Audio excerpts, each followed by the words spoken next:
Welcome! In today's lesson, you will learn how to efficiently segment your suppliers. But first, let's ask one question. Why is it segmenting your suppliers important in SRM? There are a few reasons why. Firstly, each supplier is unique, and there are differences in their size, risk profile, and significance to the buyer's business operations that make it necessary to create a tailored approach to managing them.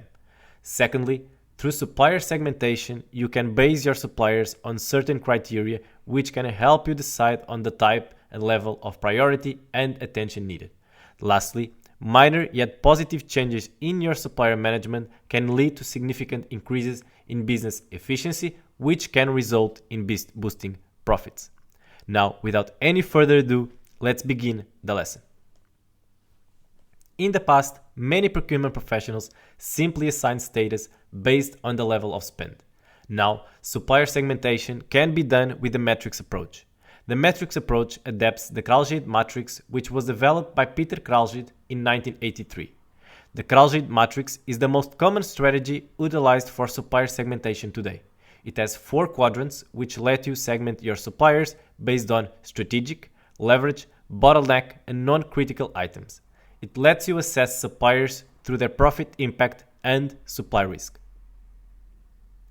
Let's first talk about the profit impact. When assessing the profit impact of your supplier, you should consider the following.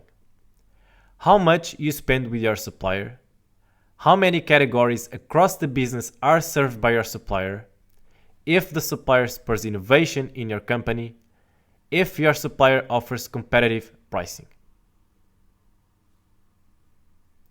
On the other hand, when you assess supplier risk, there are things you need to consider as well. The level of importance of your supplier, the financial risk of your supplier, the reputational risk of your supplier, the potential disruption of your supplier, and the consistency of your supplier. Keep in mind that to assign a weight for each of these factors before computing the overall scores for your suppliers and inputting them into the matrix. That way, you'll be able to customize your supplier segmentation criteria according to your company's preferences and categories, putting more weight on values that matter more to your organization. Next, let's discuss and assess the quadrants of the Kraljic Matrix. We have 4 quadrants in the Kraljic Matrix, namely leverage, strategic, non-critical, and bottleneck items. We will now discuss these 4 quadrants and their roles in the matrix.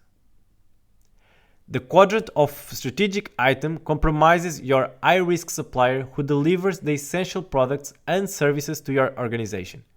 Because they bring these critical products, they are considered high value and bring high profit impact to your company. They are the main drivers of your SRM, and losing these suppliers could negatively affect and disrupt your supplier relationship. The leverage items quadrant represents the suppliers who are just as essential as the suppliers belonging to the strategic items quadrant.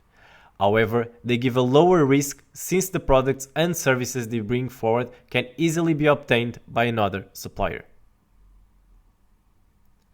The bottleneck items quadrant consists largely of high-risk but low-value suppliers. We call these tail-end suppliers, as they have high risk but input little value for your organization. However, it may be beneficial for your company to streamline these suppliers rather than putting them into an advanced SRM. Lastly, the non-critical items are composed of suppliers who provide low-value and low-impact products with negligible risk. It is quite the opposite of the strategic items in the matrix, as losing these suppliers won't significantly disrupt the supply relation of your organization.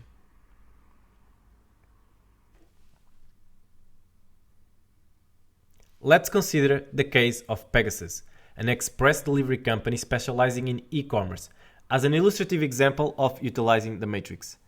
Pegasus, established in 2019 in the United Kingdom, has expanded its operations across 50 cities in 8 countries throughout Europe and Asia. Pegasus has achieved unicorn status with a valuation surpassing 1 billion. Before delving into segmentation, it is essential to consider the logical clustering for category plotting. in the context of Pegasus, which exclusively deals with top-tier e-commerce brands and thus has limited options for supplier diversification and development, we can explore the following hierarchical levels. Level 1. Products, such as electronics, clothing, accessories, etc. In Level 2, product categories, such as smartphones, laptops, apparel, footwear, and so on. Then, in Level 3, brands such as Apple, Samsung, Nike, Adidas, and so on. Additional levels might involve suppliers like Foxconn, Intel, and textile manufacturers. For this scenario, we could apply the Kraljic Matrix to map the supplier landscape for electronic goods. Apple, being a dominant player and a primary supplier for Pegasus, could be positioned in the strategic quadrant due to its significant impact on the business. Intel, a major supplier but holding a smaller role within Pegasus, might fall into the leverage quadrant. Textile manufacturers with low sales, margin, and supply risk could be categorized as non-critical. A smaller supplier like a boutique electronics manufacturer with limited availability and impact might be placed in the bottleneck quadrant. It's crucial to note that the power dynamics for a procurement manager at Pegasus could differ when dealing with branded suppliers compared to multiple own brand products. By choosing from various suppliers for in-house electronics, they can negotiate effectively. Switching suppliers annually ensures getting the best prices and quality based on consumer demand for Pegasus branded electronics.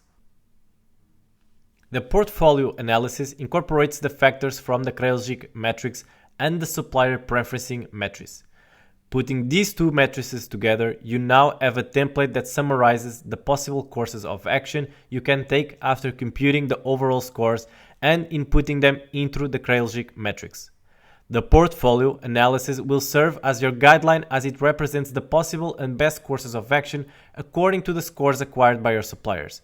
Be sure to access thoroughly and critically for the best possible results.